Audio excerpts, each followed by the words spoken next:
A showdown in Washington over immigration has been rescheduled to early February. Among the issues to be resolved is the status of people mainly from Central America who entered the country illegally while they were children. The Dreamers. Also of concern is what happens to thousands of other people, including many Haitian immigrants in Boston who were granted temporary protected status. To tell us about the consequences for immigrants and the rest of the country is the Federal Policy Director for the Mass Immigrant and Refugee Advocacy Coalition, Sarang Sekhavat. Thank you very much for being with us, Sarang. Thanks for having me. First of all, these people are sort of in limbo right now, but talk about the Dreamers because, you know, first they got a deadline pretty soon anyhow, right? Right. So basically what happened is that in the fall, the administration said they were ending the program, but they allowed folks whose permission to stay here expires before March 5th to renew. But starting March 5th, we're going to see people who are currently on what's called deferred action for childhood arrivals and who are going to start losing that status and won't have any opportunity to renew it. Now, of course, there are things that people with even temporary legal status have to do periodically here. They have to maybe re-register. They need work permits. And between the Dreamers and the people with temporary protected status, like many of the Haitian immigrants, what's going on with them right now? So the Haitian immigrants, for Haitians on TPS, they just opened the re-registration period last week. They should have done it 2 months ago. So they're now in the process of re-registering. They will get new work permits that'll be good until July of 2019. For those who are on DACA, you know, the process is very similar. It's a 2-year grant each time. They have been allowed to renew all this time until now, basically. Well, what you also have here is, you know, not just people who came here some years ago, but, you know, some of them have put down roots, they have had children, they've bought houses. So what becomes of that? It's all gone, basically. I mean, certainly they can sell their houses and things like that, but at some point, they're going to have to pull up stakes and leave the country. And we're talking about some people, for example, folks who are on TPS from El Salvador, who've been here, you're talking almost 20 years at least. DACA students, they've been here at least 10 years. Similar for Haiti, they've been here since the earthquake in 2010 at least. Now, what about what's been happening with the politics around this? Because, you know, there was one vote, you know, that the Democrats wanted to keep out of, and we had the shutdown very briefly because the Democrats were hanging in for the Dreamers. But now that they've relented with a promise of something down the line, what do you feel about that? It's a tough situation. The idea was that the Democrats wanted to attach this to some kind of must-pass legislation. Our fear is that, sure, we have this promise from Senate Leader McConnell that, all right, we'll have a debate on immigration in early February. But one, we've seen him break those promises before. Two, we don't know yet what the outline of that debate is. And three, it's very doubtful that the House will even bring it up.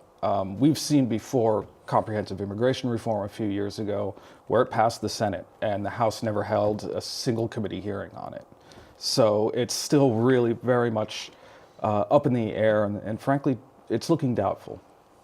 This is BNN News, and we're talking with Sarang Sekhavat from the MIRA Coalition. Sarang, what about the debate about the effect of these immigrants on the rest of the country? Here in Massachusetts, you know, we're close to full employment. I mean, we have jobs that people are desperate to fill. But what about the rest of the country overall? You hear the argument, oh, these immigrants, they're taking jobs away from the rest of us. It's really, it's a made-up argument. Jobs are not a zero-sum game. The economy is about the movement of money. And when people work, they spend money, and that helps to create more jobs. So just because one job happens to go to an immigrant doesn't mean that now there's no opportunities for other people. It's actually every time you fill a job, you're creating more opportunities by moving money around. Of course, what also must be at play here is some of the language used by leaders in this debate. The president has notoriously used one term referring to countries that a lot of these immigrants have come here from. How does that get processed by the immigrants that you work with? It's very insulting, and these are people who, you know, it's not that they don't love their countries, and it's not that their countries are are not beautiful places. They are beautiful places. People go to vacation in these countries. But they do, the economies might not be so good. They do see more opportunity here. And it would be like if someone came from Massachusetts and moved to California. Would you say that Massachusetts was that word just because someone moved out of there? Of course, another question you might have to deal with as an immigrant organization is that there are some other immigrants who look at these immigrants and say, hey, we had to wait a long time to get here. They might be from Eastern Europe or some other country, let's say in Asia, and they might feel, hey, why are we helping these immigrants and not giving us a break? So there have been attempts to help those folks out too, and that comprehensive immigration reform bill I talked about that passed the Senate, there were provisions in there to speed up the process for the folks who are already on the pathway right now. And just to give you an example, rather extreme example, but let's say I am a U.S. citizen. Let's say I was petitioning for a sibling from the Philippines. I would have had to have that petition in 1994 for them to be getting that immigrant visa now. So these lines are really long, and there is I think a really big need to figure out a way to shorten these lines as well.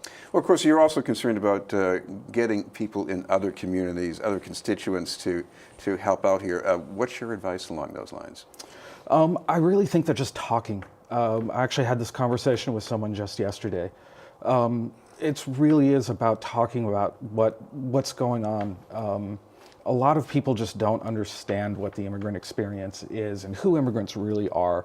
And that's really been fed by a lot of hateful rhetoric, particularly lately, but for a long time.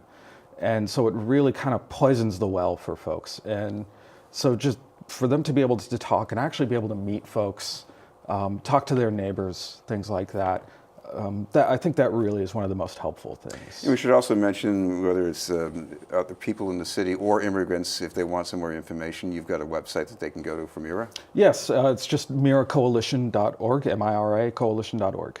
Thank you very much for being with us. Yeah, thanks for having me. Sarang Sekhavat from the MIRA Coalition.